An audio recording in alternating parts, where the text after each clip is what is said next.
আমরা যারা প্রবাসে থাকি আমরা জানি আমরা কতটুকু স্ট্রাগল করলাম, কতটুকু কষ্ট করলাম, দিনরে রাত্রে দিন করলাম।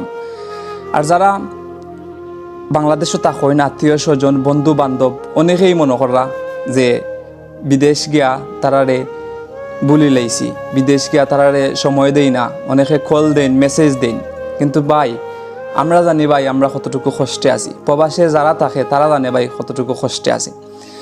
সারা দিন খাম হইরা রাইত বাসা থাইয়া নিজের রান্দা লাগে, নিজের কাপড় ধুইয়া দেওয়া লাগে, নিজের রুম গুছানি লাগে। একদিন মাত্র অফ পাইলা, একদিন অফ খেমদি যায়, খোও যায় না।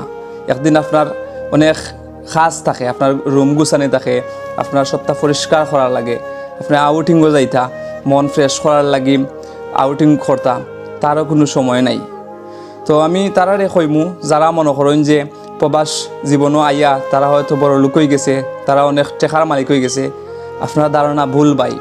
আপনি প্রবাসও না আইলে এই জিনিস বুঝতে পারতেন না, আপনি ফেস না করলে বুঝতে পারতেন না একজন প্রবাসী কতটুকু কষ্টে থাকে, কতটুকু স্ট্রাগল তার জীবনও করা লাগে।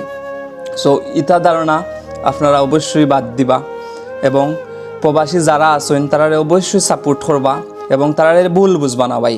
হয়তো আজকে পরিস্থিতি খারাপ, সময় খারাপ, এর লাগি আপনার খোঁজ খবর লইতে পারেন না বা আপনার লগে যোগাযোগ করতে পারেন না। কিন্তু একদিন ভাই এটা মাথাত রাখুন যেন মানুষের জীবনও সব সময় একলাখান যায় না। মানুষের প্রত্যেকটা ক্ষেত্র বিশেষ প্রত্যেকটা সময় পরিবর্তন হয়। সো যারা নতুন হিসাবে স্পেশালি প্রবাসও আয় তারার জীবন ভাই ডিফারেন্ট। একদিন অবশ্যই আল্লাহর হুকুম হইলে তারার জীবন ঠিক হইব, তারা অবশ্যই একটা পর্যায়ে যাইব, তখন আপনারা অবশ্যই খোঁজ লইব, আপনার লগে যোগাযোগ করব। আর বালিশের লগে মাথা লাগাইলে ভাই দেশের কথা অটোমেটিকলি মনে হয়ে যায়, আত্মীয় স্বজন পাড়া প্রতিবেশী সবার কথা মনে হয়। কিন্তু দিন শেষে সবাই আত্মীয় স্বজন বন্ধু বান্ধব সবাই ভুল বুঝে প্রবাসী। আপনারা এই জিনিসটা অ্যাটলিস্ট করবা না।